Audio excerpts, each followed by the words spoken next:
এক ভালো রাজা তার দুই মেয়েকে কিছু অর্থ দিয়ে বলল যে তোমরা এই কয়দিন তোমাদের মতো চলো, তারপর আমি তোমাদের মধ্যে রানী নির্বাচন করব। কিন্তু রাজার বড় মেয়েটি ছিল শয়তান, সে ছোট মেয়েটিকে মারতে থাকতো।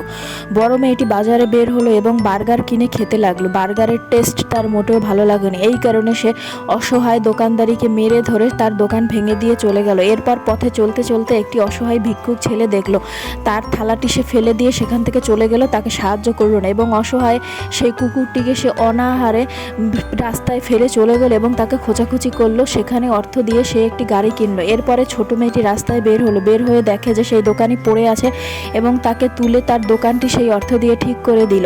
আসলে রানী হলে এরকম রানী হওয়া উচিত, অসহায়দের সে সাহায্য করে। এবার সেই রাস্তায় অসহায় কুকুরটিকে নিয়ে চলতে শুরু করলো, কুকুরটিকে সেই অসহায় ছেলেটির কাছে দিয়ে তাদেরকে বাড়ি করে দিল। এইসব শুনে রাজা কাকে রানী করবেন আপনারাই বলুন। ভালো ভালো ভিডিও পেতে চ্যানেলটি সাবস্ক্রাইব করুন এবং আমার ভালো ভালো ভিডিওগুলো বেশি বেশি দেখুন। ধন্যবাদ।